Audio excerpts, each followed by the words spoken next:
And Sharkey Ryder, Illinois Policy Institute, joining me on the live line. Pritzker thinks he's presidential, but he's not even really popular in Illinois. Hi, Dylan Sharkey. How you doing? Oh, great, Fawn. How are you? I'm well, thank you. And it's funny because Gavin Newsom also thinks he'd be a great president, and his people don't like him either.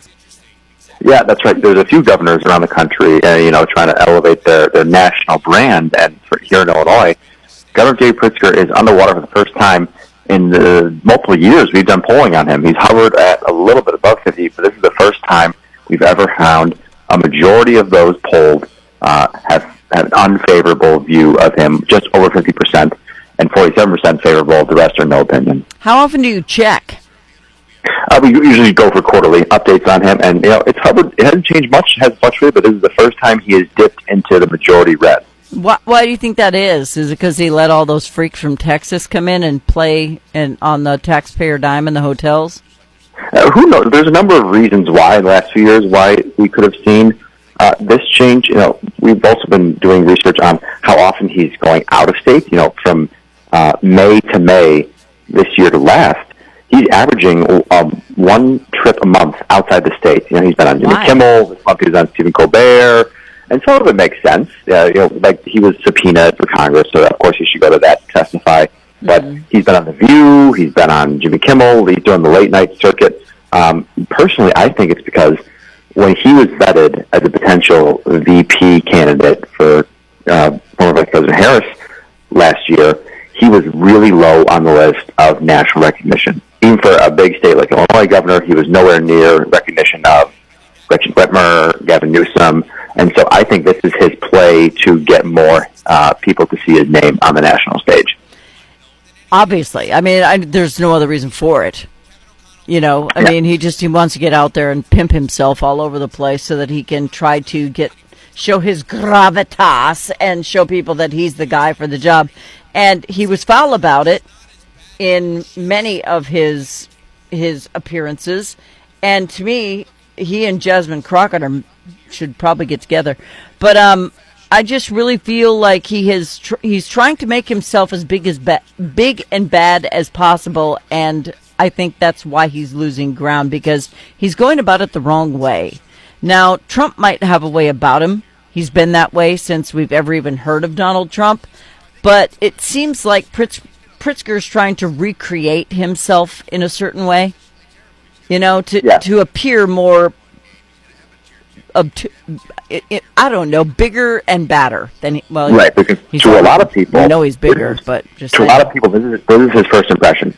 A lot of people have never heard of him, so they're seeing his name for the first time, and this is their his first chance for their opinion. But for people who live in Illinois, seeing him in these national storylines, they have to be frustrated because if he's spending all this time looking at other issues in other states, that's a lot of time he could be spending on Illinois' issues, on his job that he was elected to do. And we did a separate question in our poll of pick one of the two for your top issues facing the state. And 60% of people put high taxes in their top two. 60%. Mm-hmm. The next highest was state government at 26. So a huge gap. Taxes are always near the top, but a huge gap between all other issues that we asked about. Economy, crime, education, housing, all of it is important to people, but nothing near the level that high taxes got. Yeah. So it's not rocket science for Pritzker on how to make things better. Yeah. So when we talk about high taxes, I think that and pensions are the two conversations he needs to have the most, and yet I don't hear them coming out of his mouth.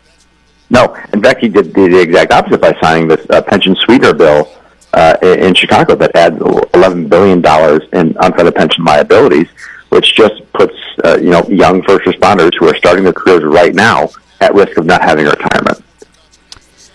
Which is very upsetting, especially when you say first responders. So when it comes right down to it, have you polled the people on, I know that you asked about popularity, but was there a series of questions you asked them as well?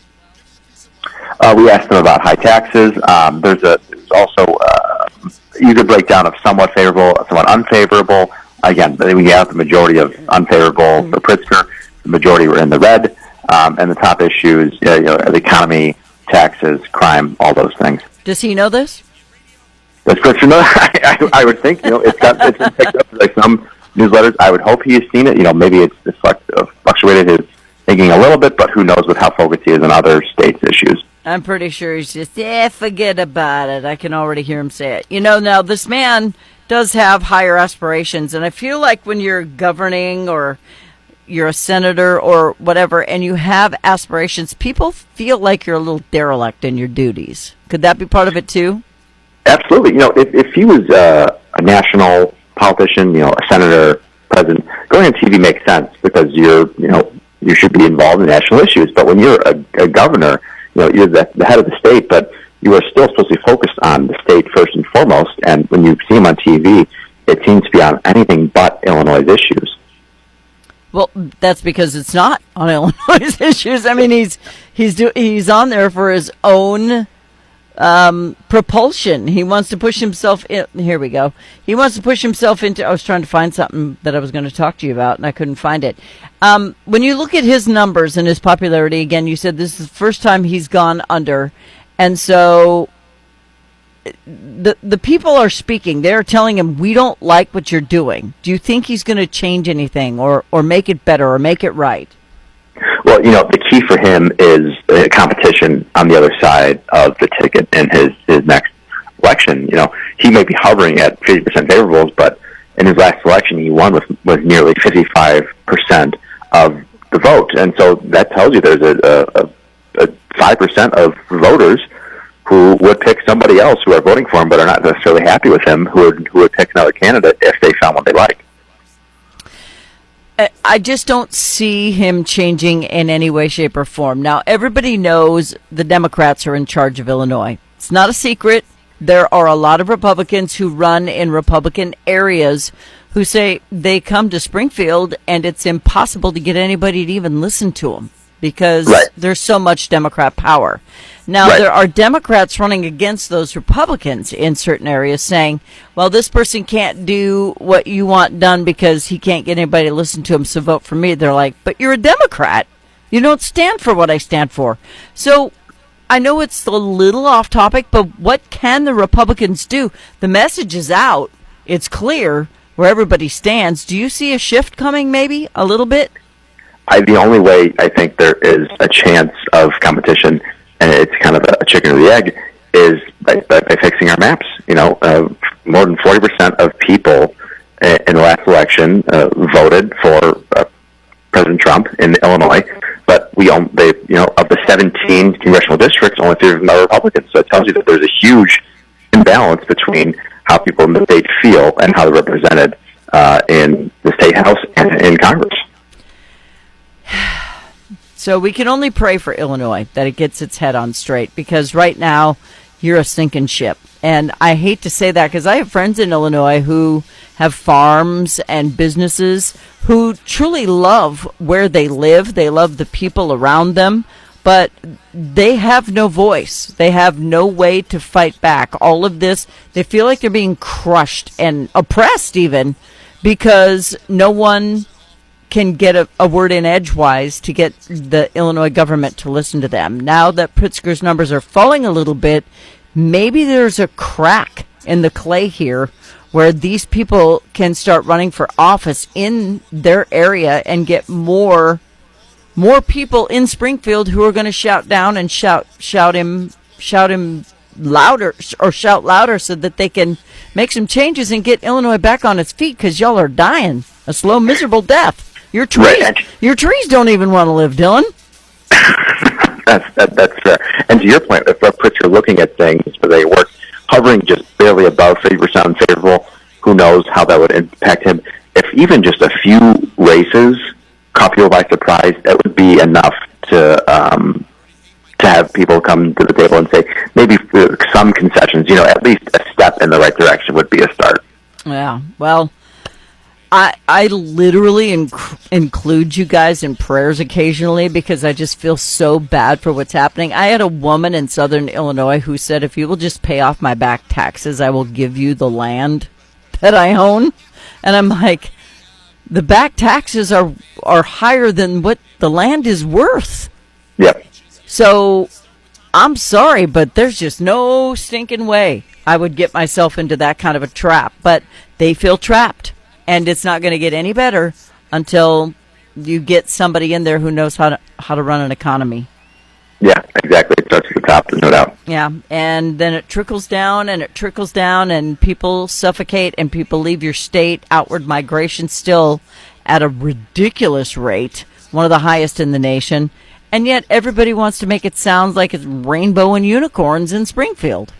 Right, and there's like to your point, there are people who live here who love their state, but that doesn't mean that there's not a whole laundry list of issues going on that need to be addressed that just get ignored every day. Yeah, and you're the land of Lincoln, for crying out loud. You would think his fairness and equality and his thought processes would somehow seep out into the land a little bit, but here we are. But Pritzker's popularity since late January is starting to pop down a little bit. It's under 50% for the first time, and I would say significantly, because when you drop almost 3 percentage points, exactly 3 percentage points, that's a lot of people. Oh, I could swing an election easily. Yeah, that's huge. People think about it in small percentages. If you win an election by more than 5%, it's kind of a blowout. Yeah. So 3% moving the other way is huge. Yeah. Do you think a Republican ever beat him? I think it'd be hard to beat any Democrat in Illinois. I think it'd be really hard to beat him. Just the financial imbalance. I can't think of a Republican who'd run, let alone one who could run with to match the fundraising that Governor Pritzker has behind him. If only. Maybe that's something to think about. Find one who's real moderate, and then he can go in there and make some changes on this taxation. That would be great. You would think, we've had a couple governors before. It's not unheard of. Yeah, let's hope for it. All right, it's the Lincoln poll. Pritzker's approval rating has turned negative for the first time. I'm sure that hit his ego just a little bit, but not enough to make him slow down on the things he says, does, and puts forth on his people. All right, Dylan Sharkey's a writer for the Illinois Policy Institute. Where do they go to learn more? Please check out illinoispolicy.org. Okay, it's that simple, Dylan. Thank you, sir. Of course. Thank you. Take care. Bye-bye.